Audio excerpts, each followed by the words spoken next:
last week, Memorial Day weekend, of course, Coca-Cola 600 was here, broadcast live on WCSL 92.9 FM. We'll have coverage of this week's race in Nashville here on KTC Broadcasting. Of course, let me get you the schedule up for this weekend. Your boy last week, Terry. Your boy went from last to first. Ross Chastain. Yes. The Watermelon Smash. Ross Chastain. All you had to do is look at my truck. Have you not removed that sticker, Terry? Did you smash? Why should I remove it? I can give you a scraper, Terry. You know? I mean, He's won since Kyle Busch has. You know. All of Ross Chastain's fans are had a better time than Kyle Busch fans did on Monday night. No, it was not a good race. Kyle Busch's married fans that remain unsatisfied. Go ahead, Terry. It's another dumb race. You didn't like the Coca-Cola 600? I mean, I said seventh to 10th. My guy finishes 15th. I'd argue that's the second most known race behind the Daytona 500 is the Coca-Cola 600. No, Talladega would be next. Talladega would be I don't second. know, man. I don't then know. the Coca-Cola 600 come in third for What do me. you think, Kevin? That's my opinion, I think Tom. the Coca-Cola. That's your opinion. I think the this Coca-Cola is my opinion. 600. The layman would know the 600 before he'd know Talladega. What do you think, Chip? I don't know any of the names of the Talladega races. Everybody's going to remember Talladega. You know what? The last race, Dale Dale Earnhardt won was at Talladega. What's the names of the Talladega races, Terry? You know. That's all I got to say. He doesn't know, does he? If you're talking about the actual names of the races, yes, I would say the 600 because Coca-Cola's been the sponsor for so Forever. long. Yeah. For as long as I can. I mean, Well, it's supposed to be the World 600 sponsored by Coca-Cola, right? Ain't it supposed to be the World 600? Has it ever been anything besides the Coca-Cola? The World, 600? yeah, it used to be the World 600. But how long ago was that? Let's find out about that. I mean, that's been. You guys got y'all's. I can remember, Google like machine I there. was in in the 70s. I was in college 30 years ago, and it was the Coca-Cola 600. So I mean, I don't know if it's ever been anything else. Originally the World 600. That's I see when did the name change. It's been the Coca-Cola. It was the Coca-Cola World 600. Coca-Cola started sponsoring that back in 1985, and it's been. I really thought it would be further back than that. See, I told you I remember that. I was 3. Yeah, I did know it was called the World 600. Trivia question: anybody know who has the most wins all time at the Coca-Cola 600? At the Coca-Cola 600? Yeah, not a current driver. Probably Jimmy. Yeah. No, he's not a current driver. No, Darrell Waltrip. good, very very good. DW with 5. one of the first race. Oh, Coke 600, not just Charlotte. Correct. Yeah, just a Coca-Cola. The first race I ever went to was the 95 All-Star race in Charlotte before the 600. And Darrell Waltrip wrecked. He was trying to win that race. He wrecked. Can't remember. I think he wrecked Earnhardt. And I can't remember who won it, but it was like really, cool, to see him like out there racing that hard in that All-Star race. But he did run well there until his late career. They say that he tried to mess with his car too much. Like he wanted to talk to his crew chief. Tom, I would maybe argue the Brickyard 400 might be a big name too. It would have been until they changed it. Not in NASCAR. Yeah. It would have been until they changed it. How so? Changed what? Well, it used to race like the Brickyard, the 500. But now that they took it away and made it like a road course junk. They're not doing that anymore, though. But that to me, that's what when messed it was it up. when it was initially Yeah. the same track. I would say that nationally, if you asked people to name a race, They'll other go than Daytona, Talladega, and then the Coca-Cola. I would say don't know, that's Tom. Coca-Cola. If you went Mason Dixon line, anything above, I'm probably going to say that Brickyard. I think Kevin might have a point on that. They might say because I mean, outside of when you start getting, you can't go to Charlotte and talk to people that go to UNC Charlotte that know anything about NASCAR. Well, a lot of times, I I don't know how will many times say I'm this. hanging out with people and they're like, "Hey man, let's go to watch the race." There's I'm not from but New York. one other I'm from New race. York. Let's go watch a race. Yeah, one other racetrack that might bump somebody out of the way if you go back to the old school, and that would be Bristol. Yeah, I was going to say the Bristol night race, but it's not even that's. And I get Tom's point. If you're going by the name of the event, like the sponsor name, the Coca-Cola 600 is the one. Go back to Bristol. How long is the Food City? I would say the 500. That's the been up there Sharpie forever. 500. Remember, it was the Sharpie 500 forever. So the funny thing, Food City, because Food City is a very niche grocery store, man. It's like you don't see Food Cities everywhere. And I went, gosh, I was Tennessee, I was dude. in Tennessee for a Yeah. vacation, and I said, where's the grocery store? Walked up there, it was Food Yeah, City. Better Food be near City. Bristol. Tom, you talk about your first race being the All-Star race. My first race was All-Star, and it was actually Lindsay and I had just started dating, and for my birthday, she got us tickets to the All-Star race, like the good woman that she is. And I saw NASCAR conspiracy unfold directly in front of me that year, because they had, you know, the qualifying race, the guys who weren't already in, and the winner qualified into the actual All-Star race. Well, one of the drivers that wasn't in was Dale Jr., and he was third in the starting grid. So he was on the second row, low on the inside line. AJ Allmendinger was on the pole for that race.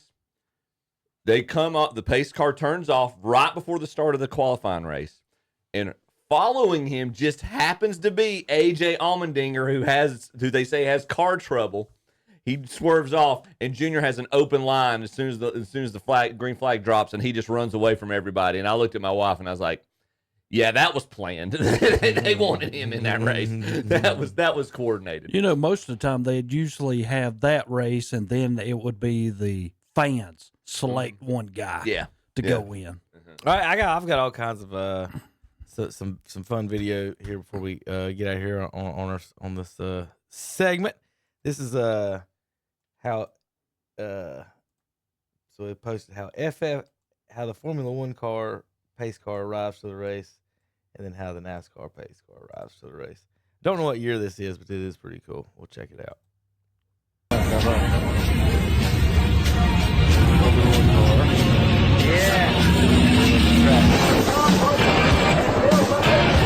this is how a pace car arrives.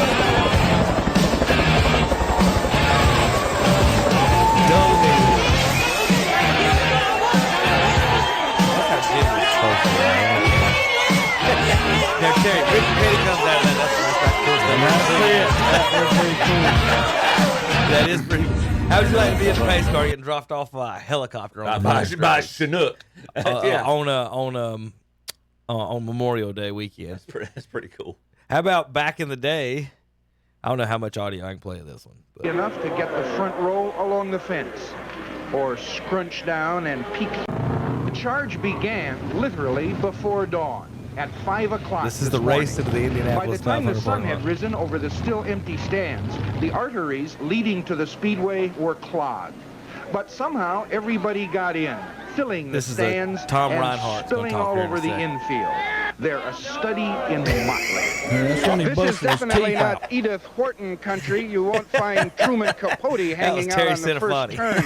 The height of elegance here is a guy wearing a shirt with buttons. You can see almost anything here in the infield, except the race. That's not quite true, of course. You can see a tiny corner of the race if you climb a tree, or are early enough to get the front row along the fence, or scrunch down and peek through the bottom of the stands. But who needs to see the race?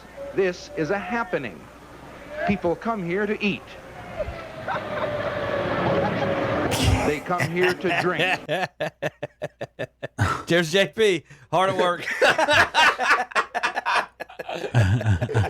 That does look like JP.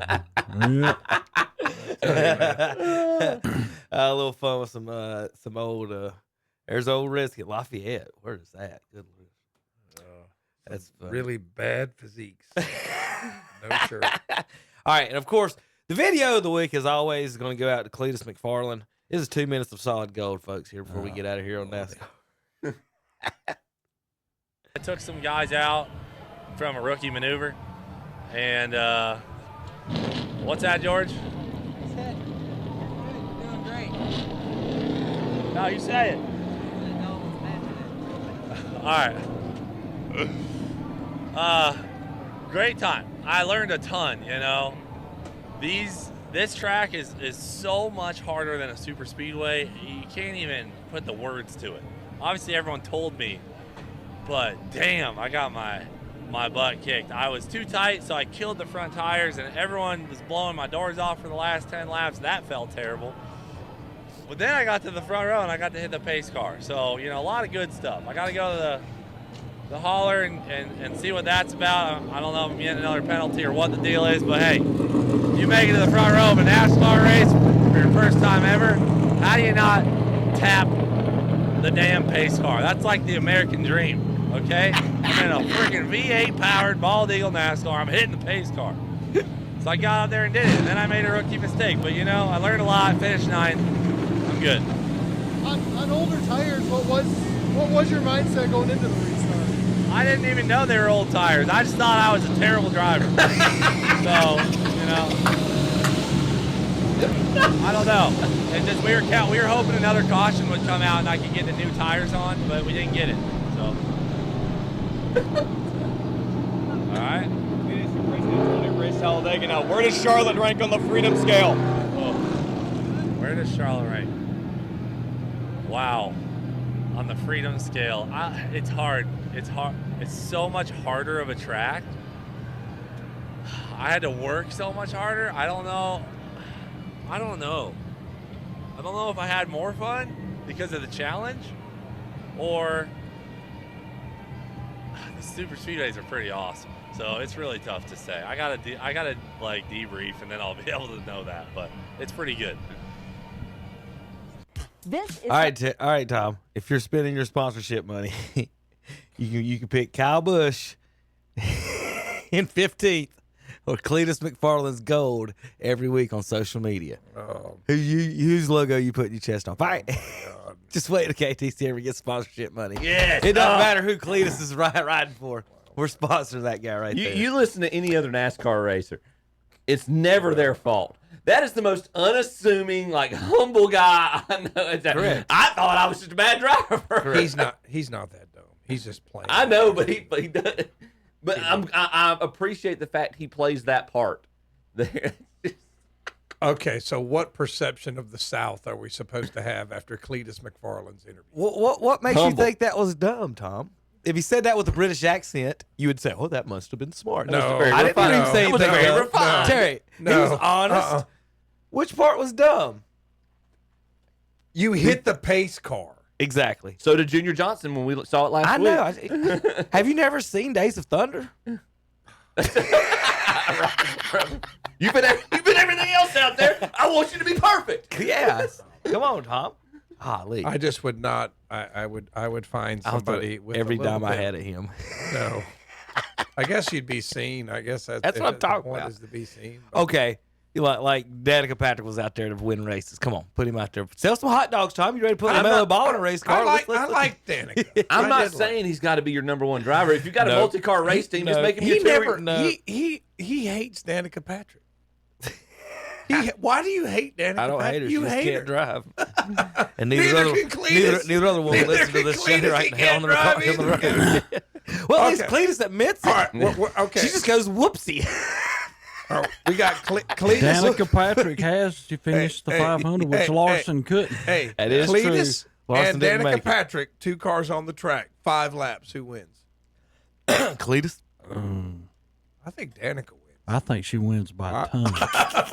I think she runs away from him. Not if he gets to bump draft race, you don't. Yeah. All right, I think that's all the video I do have, but we do have coverage of the this weekend's race in Nashville. Tune in 92.9 FM.